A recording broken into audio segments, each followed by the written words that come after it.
Oh shit, guys, it's your good buddy Nick Nack here, coming at you from a Walmart parking lot. It is almost 1 in the morning, and I just couldn't sleep because, let's face it, I'm kind of a bit of a moon bat. So I was out and about, and I decided to go, just do a little toy run. What the hell? It'd been a while since I'd been on a full run toy run.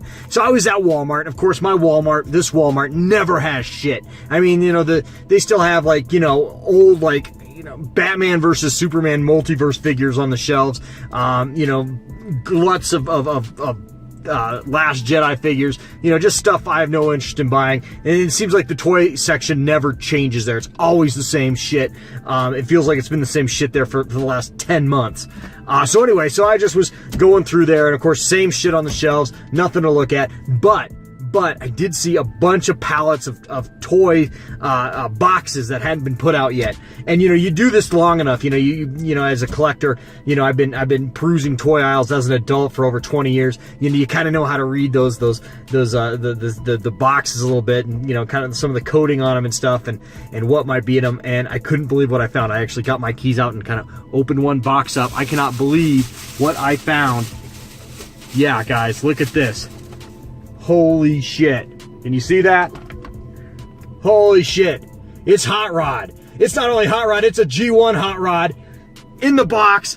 I mean, this is just like right out of 1986 right here. Amazing. $30, picked him up. Yeah, I mean, it's Hot Rod. Holy shit. Wow, what a find. Nick Nack's Plastic Planet presents. It's a Nick Nack micro moment.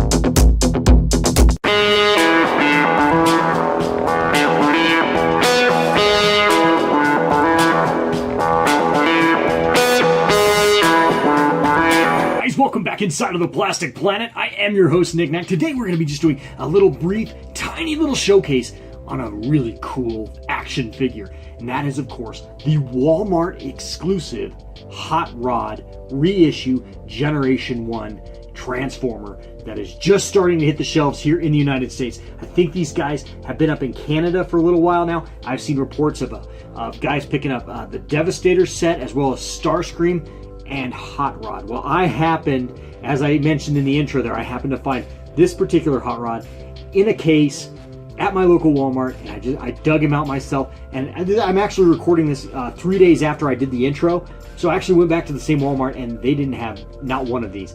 I didn't even see a price sticker for them, so I don't even know if they ever made it on the shelves. So these things are going like hotcakes, or else they're putting them back in storage. But nevertheless, I had a price point on it. It is $29.95, and yeah. What are we gonna do with this though? What am I to do with this particular piece? Do I open it? I don't know. I am so just like completely lost on this. But anyway, for the sake of showcasing, I think we are going to open this very, very carefully so I can show you guys exactly what is inside this figure and how good it stacks up to the original. Alrighty, so we are going to open this box up, this absolutely gorgeous Generation 1 Transformer Hot Rod reissue up as carefully as possible.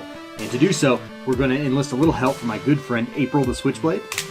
And we're going to cut very carefully along this tape here, just so that we can my hope is to be able to get this out and then review it for you guys and then put it back in the box, because I would actually prefer to keep this in the box, at least as minty as possible.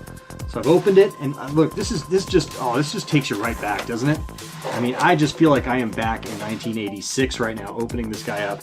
And of course, there he is. Look how shiny he looks. Look how good he looks.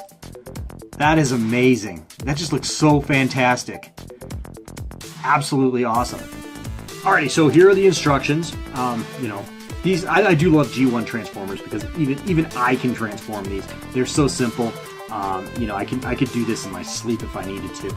And then of course here are his stickers, which are very familiar if you had this piece as a kid. Very familiar looking. And then of course here is Hot Rod himself, still on his rubber bands here. Look how shiny his decals are. I absolutely love that. That was my favorite selling point on Hot Rod as a kid, because I absolutely love the flame job on his hood, and then of course the Autobot emblem there, just coming out of the flames like that. I absolutely love that about Hot Rod, who is arguably my favorite Transformer of all time. And I know that is sort of a controversial choice, as most people were very, very privy to Optimus Prime, and I totally can understand why.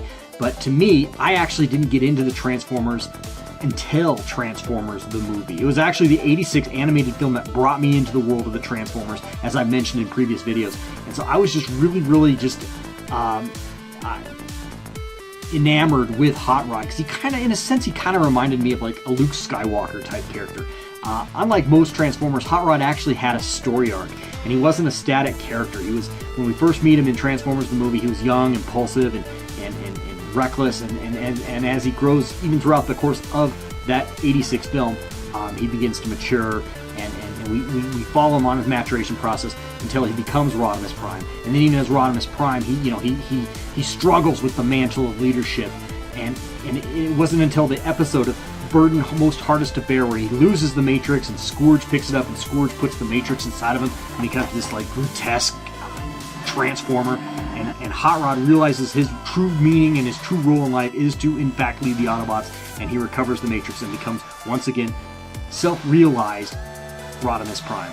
And then of course they brought back Alchemist the next episode because, well, kids were whining, and what are you gonna do? So anyway, that's not here nor there. Again, I just really dig this figure. That's the long and short of it. Yeah, just look how good he looks. And so a couple things of note that I have already noticed already. The intake on top of the engine intake here, this circle here, is actually quite a bit larger. This is actually the mold to the Target Master version of Hot Rod. Not the original version that came out in '86, but the Target Master version that I believe came out in '87, because the Target Master gun handle was quite a bit more rounder, and so as a result, the fists were also had also a larger input on them. Just something of note. Alrighty, so I have carefully removed the reissue from the box. I was very careful with the rubber bands. There's only 2 rubber bands, so that will enable you to take it out of the box fairly easily without damaging the actual structuring of the package, and be able to remount him back in the packaging with, well, relative ease. Now here he is next to, of course, my original G1, and this is a Target Master Hot Rod here from 1987. And of course, you can see that they're almost identical.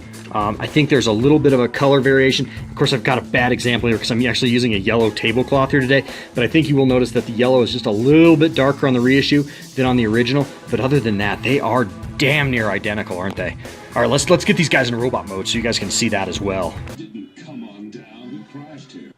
Alrighty, and as you can see, I've transformed them both into their robot modes. The reissue one right here without the decals on. I don't think I'm actually going to apply the decals to him. I'm going to leave him as is in the box, as you know, as case fresh as possible. Not that I plan on reselling him or anything, but I think it'll just be really cool to have these in the box, as the box is just so amazingly awesome, as you can see. But anyway, here they are together. A couple differences you'll note. This is of course the original Generation 1 Hot Rod from my childhood. This is actually a Target Master version, although you'll notice that the hands, the holes in the hands are actually the original Hot Rod, which I had a broken Hot Rod that I actually put these hands on because I really prefer to have him with his dueling guns like this, as opposed to his Target Master ally. So anyway, so this is actually a Target Master Hot Rod with the original Hot Rod's hands on them, and that's why they're slightly smaller. You'll notice that this one was in fact the Target Master mold, because his hand circles, or his grips, are a little bigger. Even though I think he comes with the 2 guns as well. I think they just made the triggers or the handles a little bigger on that. You'll also notice the skin tone is a little different. Now, of course, this is the G1 right here, and you'll notice that his my camera will focus for you guys. You'll notice that his gray on his robot mode here is just a little bit there it is. It's just a little bit darker than the reissue version right here. As you can see, it's just his is a little lighter. So there's a couple subtle differences, as well as the decal. This decal is a lot shinier. In fact, I'm having a lot of issues with it reflecting with my studio lights here, whereas this one is a lot more flat and not as glossy.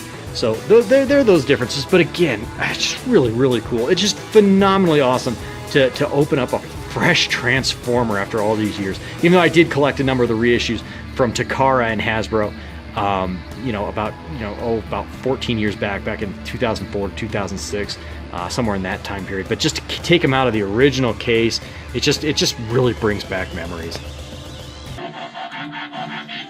Alrighty guys, well that's going to wrap up this edition of The Plastic Planet. I really hope you've enjoyed this amazing showcase of this awesome Walmart exclusive Generation 1 reissue hot rod. He is out there. He is on your Walmart shelves now, maybe. So what are you waiting for? Get your ass in the car, drive over to your Walmart, and check it out. He is worth it, I think. Even though he does come at a $29.95 price point, which to me kind of feels like a collector, a bit of a collector gouging at that price. I mean, to me, he feels like a $19.99 figure. Nevertheless, you're going to want to own it if you are a G1 enthusiast, and especially if you're a G1 purist like me, because he is really, really a dead ringer almost for the original, which is right here, as I showed you guys right here on the Plastic Planet. It is just so cool. It is just so cool to walk into a retail store and to see something like this on the shelf. Just a blast from the past that is just amazingly awesome. It's like going back in time and being greeted by your very first girlfriend. Except he's not going to get pissed off at you when you go with your boys on your 18th birthday to a strip club and not talk to you for a month. No. He's not going to do that. So he is by far much more awesome than that. So anyway, like I said, get out there, guys. He's out there to find, and I do believe those Devastators are out there as well. So keep your eyes open for the Generation 1 reissue Devastator. And maybe that's Starscream too. I'm not sure if he's on the shelves here in the United States yet or not. Nevertheless, really, really awesome.